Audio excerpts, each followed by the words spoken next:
जोंहा बयजोंबो हांख्रायनानै लाबोजाग्रा मेल मिटिं धर्मनि मिटिं स्कुल कलेज बिथांखौ बयबो बिबुंथि होनो एडभाइस होनो होननानै लिंहरो मटिभेसन होनो लिंहरो मानोना जोंहा फैलाजे बरगयारि बिथांनि आं माने खेंफोरथिखौ होनो हादों नागिरदों आरोखि मैया जे आंखौ ससियेल मिडियाआव बिथाङा बुंदों न' डाउट आं जेबो सानाखै बाथ्राया जाहैबाय गराय फाख्रि मुभिखौ लानानै बे खेंफोरथि होदों दा गराय फाख्रि मुभिया आर्ट फिल्म ना कमार्शियेल बिथाङा रजनी बायदि मेडामनाव थांनानै गावनो सोंहैदो बा फन खालायनानै सोंदो आरोखि आर्ट मुभि ना बा कमार्शियेल मुभि आरो नङाबा सेन्सर अफिसाव थांनानै नायबानो जाबाय जोंनि गुवाहाटीयावनो ज्योति चित्र बनाव दा नैबेयावनो नुगोन आरोखि दा आं बेखौसो बुंनो नागिरदों बेयाव लिरनाय थाखायो सेन्सरनि जितु केटेगरियाव लिरनाय थाखायो दा बिथाङा बेसेबांसिम दिनैसिम सेन्सर बर्डनिफ्राय सार्टिफिकेट लादों लायाखै आं बेखौ बुंनो थाङा दा आं नुवाखैबो बिथांनाव दिनैसिम मोनसेबो सेन्सर फिल्मखौनो नुफेराखै आं बेनाव बिथांनाव आं दिनैसिम 6-7थासो आं सेन्सर फिल्म बानायबाय ओंखायनो नोंदों आं सार्टिफिकेटखौ नोंथांमोननो देखायनो हागोन नैबे अनसुला आफानि 2015आवनो बानायनाय अनसुला आफा बे कमार्शियेल मुभि आरो लोगोसे नोंथां आं खोन्थाबावनो नागिरदों सिमांनि हौवा गोदान सिमांनि हौवा गोदान बिथांमोना बेखौबो नुगोन बेखौ नायबानो नुगोन आरोखि कमार्शियेल ना आर्ट फिल्म बेबो आरो लोगोसे नैबे दं सनानि नखर आंनि 2018नि सिनेमा बेयावबो मिथिगोन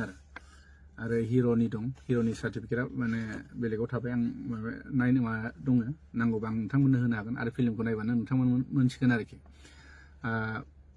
थांखि गैयै समाज बेखौबो आं सेन्सर खालायदों आरो लोगोसे थैसाम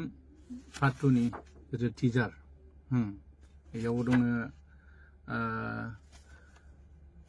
35 सेकेन्ड बेखौबो आङो सेन्सर खालायदों आरो लोगोसे नैबे दं थैसाम पार्ट 2निनो ट्रेलार जिथुनाखि डिउरेसना जाहैबाय 249 मिनिट्सनि बेखौबो आं सेन्सर खालायदों जाय माने सेन्सर खालायबा नों हलावहाय ट्रेलारखौबो देखायनो मोना आरोखि आरो नैबे थैसाम पार्ट 2नि जिथुनाखि सेन्सर सार्टिफिकेट बिथांमोना नायबानो नुगोन आरो फिल्मावबो नुखागोन दा बेयावनो गासैबो केटेगरि लिरनाय थाखाय अबे आर्ट मुभि अबे कमार्शियेल अबे एडाल्ट बेयाव लिरनाय थायो आरोखि दा आङो फैला बिथांखौ आं बेखौसो बुंनो लुगैदों दिनैसिम बेसेबां आर्ट मुभिनि सोमोन्दै बेसेबां नलेज दं आरो कमार्शियेल फिल्मनि सायाव बेसेबां नलेज दं आं बेखौ बुंलायनो गोनांथि गैया गावनो फिल्म मेकार हिसाबै गुगोलाव थांनानै सार्च खालाय आरो फिल्मनि माखासे लेखाखौबो बिथाङा नायनो हागोन आरोखि आं बेखौसो बुंनो लुगैदों आरोखि दा बेखौ लानानै बिथाङा दान्थे बिदान्थे जादों आंजों नायथों आरो मैया सपन बिथाङा शाहरुख खाननि मोनसे मटिभेट माने मोनसे स्पेसखौ होदों आरो आर्ट फिल्मा माबायदि जायो कमार्शियेला माबायदि जायो बिथाङा बिनि जितु पेजआव बा माने ग्रुपआवबो शेयार खालायदों बिथाङा आंबो शेयार खालायना होदों बेखौ नायबाबो मिथिगोन कमार्शियेल फिल्मा माब्रै आर्ट फिल्मा माब्रै आरोखि बे मोनसे थांबाय आरो मोनसेया जाहैबाय जयन्त नार्जारिनि खोथाखौ लानानै बुंदों दा जयन्त नार्जारिखौबो बिथाङानो गावनो डिसिसन खालायनानै जुरि मेम्बाराव सोबाय न' डाउट सोदों जेबो नङा खिन्थु जुरि मेम्बारनि हिसाबै एज ए बैसो हिसाबै 50 बा 60 प्लास जानांगौमोन आरो बिथाङा दा प्रेजेन्टआवनो एक्टिभ आर्टिस्ट रुल एक्टिं खालायबाय थायो आरो बिथाङा दिनैसिम मोनबैसो सिनेमा माने डाइरेक्सन स्ट'रि स्क्रिप्ट लिरदों आं बेखौ नुफेराखै खमसे खम मोनबा 6थासो डाइरेक्सन स्ट'रि नलेज थानाय जानांगोन आरोखि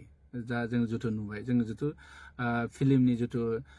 लेखाफोर थायो नालाय बेखौ जों फरायना मोनो गुगोलाव सार्च खालायबा मोनगोन आरोखि आजिखालिथ' गुगोलाव थाजोबो दा गावनो हारसिं डिसिसन लाबाय बेखौबो सोबाय बेथ' जानाङामोन आरो बाथ्राया जाहैबाय आंनि दा थैसाम 2 मुभिनि जितु बेस्ट डाइरेक्सननि जितु आङो नमिनेट मोननांगौमोन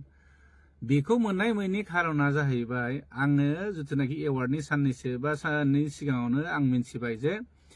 जुरि मेम्बारनिफ्रायनो खोथाया बे लिक आउट जानाय जोंबो मानसि दं जोंनिबो माने जोंखौबो मोजां मोनग्रा मानसि दं बिथांमोनानो बुंबाय जे रबि नार्जारिनि कपि सिनेमाखौ जों नाया एवार्ड होआ होननाय बेखौबो गावसोरनो बुंना लाबाय आरो न' डाउट नायाबा जेबो नङा आंनि 3000 जितुनाखि एवार्डनि नामाव फिस लायोमोन बेखौबो लानांगौ हरफिननो हायोमोन नाया होननानै हरफिननांगौ आं जेबो गाज्रि सानामोन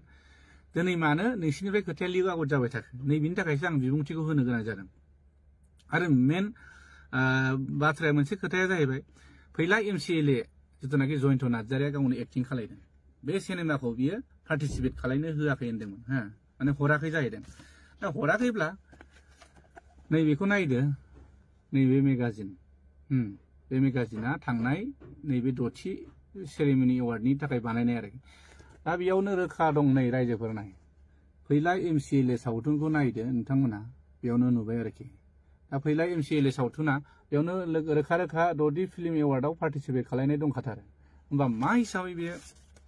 आंनि सिनेमाखौ आं पार्टिसिपेट खालायाखै होनो हागोन जेबो साना माने खोथाया बेहा बुंबानो जायो नालाय टेलेन्टेड मानसिनि आरो मटिभेसन होग्रा जायनाखि स्कुल कलेजाव बिथांखौ मटिभेसन खालायनो स्पेस होनो बिबुंथि होनो माने लेंहरो नालाय आलासि हिसाबै बे हिसाबै बे थगायनाय मानायखौ जेबो साना माने बा माने जेबो साना आरो सोरखौबा मोसा लख्रा सैमा सोरबा बोरमा बे बुंनाया बेहा जेबो साना माने बिनि बुंनांगौ मटिभेसनसो माने गथ'फोरखौ बिदि स्पेस होबोयै जादों आं खोनायाखै खिन्थु आं बे साननाय आरो आंनि दा साननायाव आं बिदि नुहुरदों आरो माने गथ'फोरखौ बिदि मटिभेसन होबोयो नामा बेबा स्पेस होफैयो नामा नैबे